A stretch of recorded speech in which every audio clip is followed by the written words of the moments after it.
Hello guys, welcome back to our channel. We are back with IPL 2026 and we will start with Delhi Capitals. So Mr. Sriram, your thoughts on the IPL, how it's gonna go out this season? As usual நம்ம எல்லாருமே எக்ஸைட்டடாக இருக்கோம். IPL வேறு start ஆக போகுது. So only 10 days மோர். So எல்லா டீமும் அவங்கவுங்களோட இதில் ஆக்ஷனில் முடிஞ்ச அளவுக்கு பேலன்ஸ் பண்ணியிருக்காங்க. ஸோ மெகா ஆக்ஷனில் பண்ணத்தப்ப சில டீம்ஸ் கொஞ்சம் ரெக்டிஃபை பண்ண ட்ரை பண்ணியிருக்காங்க. சில பேருக்கு செட் ஆயிருக்கு, சில பேருக்கு செட் ஆகலை. ஸோ டுடே நம்ம பார்க்க போகிற டீம் டெல்லி.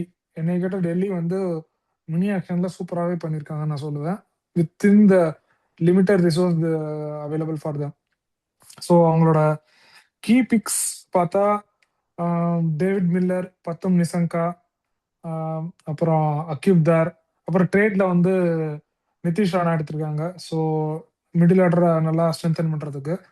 ஸோ அவங்க நல்லாவே பண்ணியிருக்காங்க. என்னை கேட்டால் அவங்களோட ஆக்ஷன் நல்ல சூப்பரான action compare to other big teams who had a huge purse. So நானும் அக்ரி பண்றேன்னா டெல்லி கேபிட்டல்ஸ் மினிமம் அமௌண்ட் தான் வச்சிருந்தாங்க. ஆனா அவங்க அவங்களோட ரிசோர்ஸஸ் எவ்வளவு மேக்ஸிமம் யூஸ் பண்ண முடியும், அவங்களோட மணியை கரெக்டா யூஸ் பண்ணியிருக்காங்க. மெயினா ஆகிப் நபி எடுத்தது நான் ஒரு குட் பிக்னு சொல்லுவேன். சில பேர் சொல்லலாம் இதுக்கு ஃபார்மேட்டை கம்பேர் பண்றீங்கன்னு. ஆனா நம்ம பார்த்துருக்கோம் எப்போதும் டொமஸ்டிக்ல நல்லா பண்ற பேட்டர்ஸ் இல்ல போலர்ஸ் ஐபிஎல்ல டீசென்ட் பர்ஃபார்மன்ஸ் கொடுத்துருக்காங்க. லைக் லாஸ்ட் இயர் டிசிகே கருண் நாயர் ஒரு 3-4 மேட்சஸ் டீசென்ட்டா ஆடி கொடுத்தாரு. ஒண்ணு வேணும், விப்ராஜ் நிகம், அஸ்வின் சர்மா எல்லாம் டொமஸ்டிக் தானே. Correct. So now let's move on to their playing 11. So என்னோட playing 11 என்னன்னா I'll open with KL ராகுல் அப்புறம் நிசங்கா. மிஸ்டர் ஸ்ரீராம், ஓபனர்ஸ் யாரு உங்களுக்கு? கேஎல் ராகுல் என்னோட ஃபர்ஸ்ட் சாய்ஸ் டக்கட்டா இருக்கும். ஏன்னா கேஎல் ராகுல் கொஞ்சம் செட்டில்டா ஆடுற ஆளு. ஸோ இன்னொரு சைட்ல ஒரு டக்கட் மாதிரி ஒரு எக்ஸ்ப்ளோசிவா இருந்தா நல்லா இருக்கும்னு தோணுது. பட் இன்கேஸ் அவங்களுக்கு பவுலிங்கை ஸ்ட்ரென்தன் பண்ணணும்னு நினைச்சாங்கன்னா பொரேல்கே போகலாம். ரைட் லெஃப்ட் அஸ் யூஷுவல் இருக்க தான் போகுது. ஏன்னா பொரேல் டீசெண்டாவே பண்ணியிருக்காரு. அவருக்கு இன்னொரு சான்ஸ் கொடுக்கறதுல எந்த தப்பும் கிடையாது. அவர் எந்த மேட்சுமே சொதப்பல. பட் என்ன பிகினிங்ஸ் எடுத்துட்டு போல 20-30ஸ்லேயே இது பண்றாரு தவிர அவரோட ஸ்ட்ரைக் ரேட் இன்னைக்குமே 150 கீழே வந்ததே கிடையாது. So first choice will be Duckett and then Porel and then Nissanka. என்னோட இது நானும் எனி த்ரீஸ் ஓகேனா நிசங்காக்கும் டக்கெட்டுக்கும் இந்தியா லெவல்ல பெரிய ரெக்கார்ட் கிடையாது. டக்கெட்டும் கூட நம்ம பார்த்துருக்கோம் T20 சீரீஸ்ல இந்தியாவில பெருசா அடிச்சது கிடையாது. குட், நான் போறதுக்கே போலாம். ஏன்னா இப்ப ஸ்டார்க் வேற கிடையாதுனால you can go with Ngidi and James. அது நம்ம இப்ப பார்ப்போம். So Nitish Rana at 3, Axar at 4. ஏன்னா ஐ ஃபீல் அக்சர் தான் இந்த கனெக்ஷனா இருப்பாரு இந்த ஃபினிஷர்ஸ்க்கும் மேல இருக்கிற டாப் ஆர்டருக்கும். அப்புறம் 5 Miller, 6 Ashutosh Sharma, 7 Tristan subs, 8 Vipraj Nigam, 9 ஆகிப் நபி, 10 ஸ்டார்க், 11 குல்தீப், அதுக்கப்புறம் முகேஷ் நட்டு இல்ல நிகிடி. ஆனா இப்ப ஸ்டார்க் இன்ஜுரினால 10ல நிகிடி 12ல நீங்க ஜேமிசன் அடிக்கலாம் இல்ல சமீரா அடிக்கலாம். So mister Sriram, your thoughts? என்னோட இதுல இந்த 4, 5, 6 ஃபிக்ஸட் கிடையாது. டிபெண்ட்ஸ் ஆன் சிச்சுவேஷன் தான். மில்லர், அக்சர், ஸ்டப்ஸ் அப்படி வரும். அதுக்கப்புறம் தான் அஷோஷ் எடுத்துட்டு வருவேன். இவங்க 3 பேருமே சூப்பர் இம்பாக்ட்ஃபுல் பிளேயர்ஸ், சுச்சுவேஷனுக்கு ஏற்ற மாதிரி ஆட தெரிஞ்ச பிளேயர்ஸ். ஸோ இவங்க 3 பேரை ஷஃபிள் பண்ண தவிர அஷோஷை 6க்கு கொண்டு வர மாட்டேன் மோஸ்ட்லி.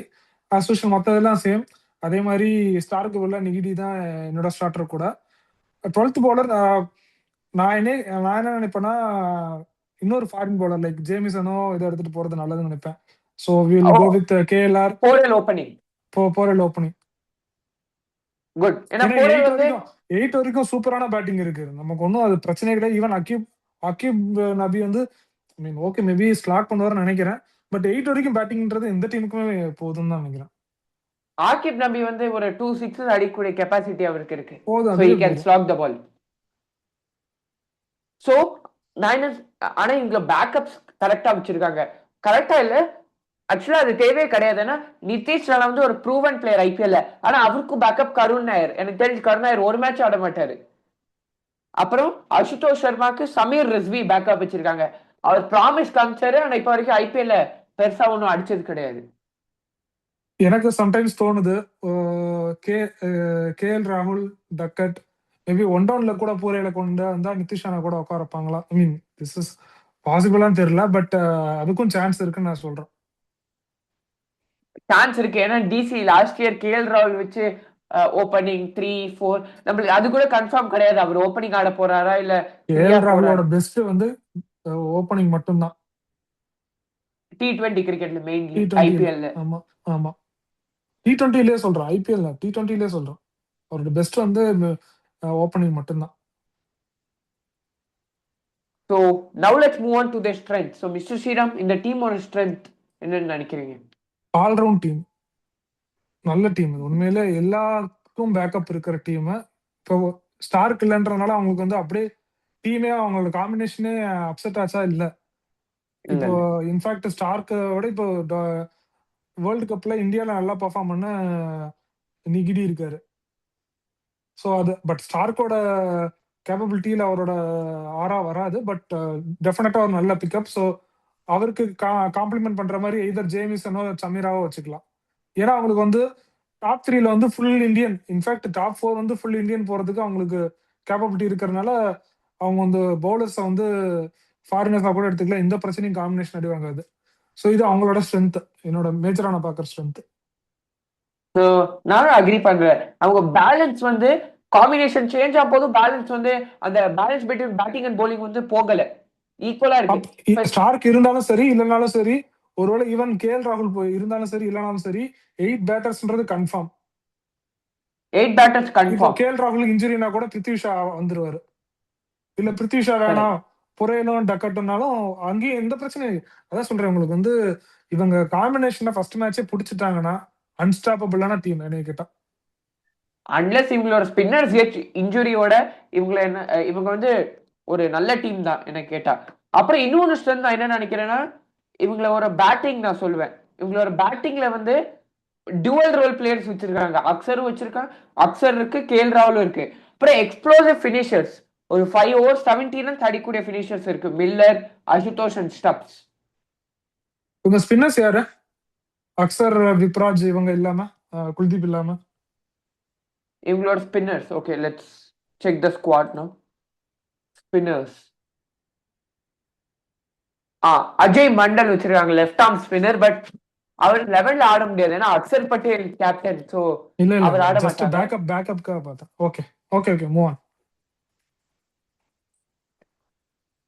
சோ அப்புறம் இவங்களோட போலிங்கும் நான் என்ன ஸ்ட்ரென்த் சொல்வேன்னா, ஒரு விக்கெட் டேக்கிங் போலர், ஒரு டிஃபென்சிவ் போலர் ரெண்டும் இருக்கு இந்த டீம்ல. குல்தீப் யாதவ் வந்து கண்டிப்பா ரன்ஸ் போவாது, ஆனா crucial wickets of the match, match defining wickets எடுப்பாரு.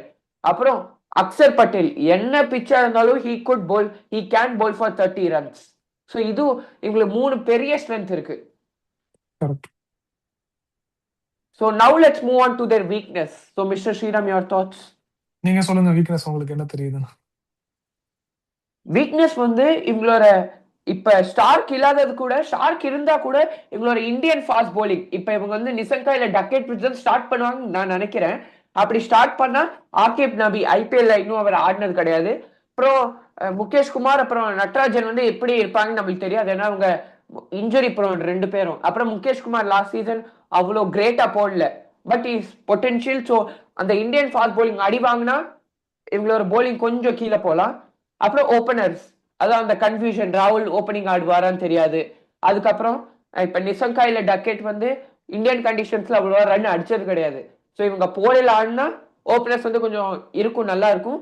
இவங்க நிசங்கா இல்ல டக்கெட் ஆனா அது கூட கொஞ்சம் வீக்கா இருக்கும், ஏன்னா கம்பேர்ட் டு அதர் டீம்ஸ். எனக்கு வீக்னஸ்னு உண்மையில சொல்லணும்னா எனக்கு ஒன்றும் பெருசா இல்லை. நம்ம எப்பவுமே ஆன் பேப்பர் தான் நம்ம சொல்ல முடியும். கரண்ட் ஃபார்ம் வந்து யார் எப்படி வருவாங்கன்னு நம்மளால சொல்லவே முடியாது. ஏன்னா இப்போ அகிப் நபி மேபி அது ஒரு பெரிய ஒரு இந்த இம்பாக்ட்ஃபுல்லான ஒரு சீசனா இருக்கலாம். ஏன்னா ஒரு நல்ல சீசன்ல இருந்து வர்றாரு, ரஞ்சி டிராஃபில இருந்து வர்றாரு, நல்ல இதுவா இருக்கலாம். அட்லீஸ்ட் அவர் ஒரு மினிமமா போட்டா கூட போதும். ஒரு சூப்பர் டூப்பரா இல்லைனா கூட ஒரு டீசென்டான ஒரு சீசன் இருந்தா கூட போதும். மற்ற பவுலர்ஸ் வச்சு மேனேஜ் பண்ணிடலாங்க. But for sure Axar and குல்தீப்போட 8 ஓவர்ஸ் கேரண்டீடு. அது ஒரு பேங்க் மாதிரி, அதுல எந்த பிரச்சனையும் கிடையாது. ஸோ அவங்க அங்க இங்க மேக்கப் பண்ணிடலாம். ஸோ அப்படி எனக்கு கிளாரிங் வீக்னஸ் எதுவும் பெருசா தெரியல, அன்லஸ் அவங்க காம்பினேஷனை வந்து சொதப்பாம இருந்தா. லாஸ்ட் சீசன் அதை தான் பண்ணாங்க.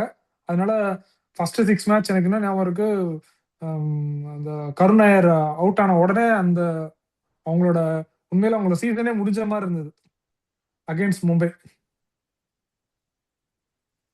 சோ ஸ்ரீராம் சொன்னது கரெக்ட் தான். அதான் அந்த மேட்ச் டிஃபைனிங் அந்த சீசன் அந்த சீசன் டிஃபைனிங் சீசன் டிஃபைனிங். ஆமா ஆமா.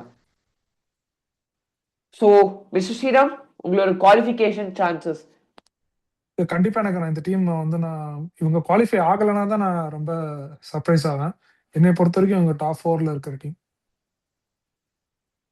நானும் அதான் நினைக்கிறேன். டெஃபினெட்லி டாப் 4 கண்டிப்பா பொட்டன்ஷியல் ஆப்ஷன் இவங்களுக்கு. ஈஸியா அவங்க டாப் 4 போலாம். ஜஸ்ட் ரைட் காம்பினேஷன் ஆடலாலே டாப் 4 போலாம். எங்களோட பெஸ்ட் பிளேயர்ஸ் வந்து அவங்களோட பெஸ்ட் இல்லாட்டி கூட they can ease through to the playoffs நான் நினைக்கிறேன். ஏன்னா லாஸ்ட் சீசன் வந்து Mohit Sharma out of form, Mohit Sharma out of form, Natarajan ஒரு மிடிலிங் முகேஷ் குமார் வச்சுட்டு 5th ஸ்பாட்டுக்கு வந்துட்டாங்க. பட் அவங்க வந்து டாப் 4 வந்திருக்க வேண்டிய டீம். பட் ஆனா 5th ஸ்பாட் வந்துட்டாங்க. ஸோ இப்போ இன்னும் நல்ல நல்ல டீம் எடுத்திருக்காங்க. ஸோ காம்பினேஷன் நல்ல காம்பினேஷனா இருக்கு. ஸோ வரலன்னா தான் எனக்கு சர்ப்ரைசிங்கா இருக்கும். அப்புறம் ஓப்பனர்ஸ் கூட லாஸ்ட் சீசன் வந்து 10 ஓப்பனிங் பிளேயர்ஸ் ஆடினாங்க. இந்த வருஷம் கொஞ்சம் செட்டில் பண்ணியிருக்காங்க அவங்க ஓப்பனர்ஸை. நிறைய ஆப்ஷன்ஸ் இருக்கு. ஸோ அவங்க வந்து சேஞ்ச் பண்ணிக்கலாம். அப்புறம் இந்த டீம்ல நான் என்ன நினைக்கிறேன்னா, இந்த மாதிரி ஒரு நிறைய பேக்கப்ஸ் இருக்கிற டீம்ல என்ன ப்ராப்ளம்னா, இப்போ ஒரு 2 மேட்ச் தோத்ததுக்கு அப்புறம் டக்குன்னு டீம் மாத்திடுவாங்க. ஒரு 3-4 சேஞ்சஸ். டெல்லி நம்ம பாஸ்ட்ல இப்படி பண்ணி பார்த்துருக்கோம். ஒரு டெல்லியும் பஞ்சாபும் ஒரு ஒரு 3-4 மேட்ச் சரியா போனதுக்கு போலன்னா ஒரு 3-4 சேஞ்சஸ் பண்ணிடுவாங்க டீம்ல. ஸோ அவங்க வந்து இந்த ஒரு காம்பினேஷன் வச்சுட்டு போலாம், ஒரு பேக் பண்ணலாம் பிளேயர்ஸை ஒரு 5 மேட்சஸ்க்கு. அதுக்கப்புறம் if you want you can change 1-2 options. ஆனா இது அவங்க கோர் ஆஃப் பிளேயர்ஸ் நான் நினைக்கிறேன். So, Mr. Sriram, your total ratings for this team out of 10 based on balance, batting, bowling? டெஃபினட்டா 8.5. Same. I also agree with 8.5. So, any last opinion on this team? இந்த team வந்து இப்ப struggle ஆன how they can struggle. இப்ப other teams how they can exploit this team. அதுல 2 point இருக்கு. நம்ம ஸ்டப்ஸும் Miller சொல்றோம். ஸ்டப்ஸ் ரீசெண்டா அவரோட ஃபார்ம் சரி கிடையாது. ஈவன் வேர்ல்டு கப்ல ஒரு பெரிய இது கிடையாது. இன்ஃபேக்ட் லாஸ்ட் மினிட் சேஞ்சா தான் ஒரு வேர்ல்டு கப்புக்குள்ளே வந்தாரு. அதே மாதிரி மில்லர் நம்ம முன்னாடியே சொன்ன மாதிரி 2024 மில்லர் அதுக்கப்புறம் நம்ம பார்க்கல. ஓகே, இந்த கிளிம்ஸ் எல்லாம் காமிச்சார் வேர்ல்டு கப்ல, இல்லைன்னு சொல்ல மாட்டேன். கன்சிஸ்டன்சி மிஸ் ஆனா அதுல ஒரு பிரச்சனை வரலாம் உங்களுக்கு மிடில் ஆர்டர்ல, அவ்வளவுதான். பட் எல்லாமே கிவன் த டே யார் எந்த ஃபார்ம்ல இருப்பாங்க இல்லை அப்படின்னு நம்ம சொல்ல முடியாது. பட் ஃபார்ம் நம்ம வந்து ப்ரெடிக்ட் பண்ணவே முடியாது. ஸோ இவங்க 8.5 ஆன் பேப்பர் 8.5 கொடுக்கலாம்னா ஐபிஎல் வரப்போது நம்ம ஃபார்ம் வச்சு நம்ம ரேட்டிங்கே கொடுக்க முடியாது. ஆக்சுவலா squad combination only on paper தான் நம்ம ரேட்டிங் கொடுக்க முடியும். ஆமா. ஸோ ஆன் பேப்பர் நான் டெஃபினட்டா ஒரு 8.5 கொடுப்பேன். For they definitely have a chance for top 4. So we have come to end of this video. Hope you like it. Thanks a lot and bye. Bye.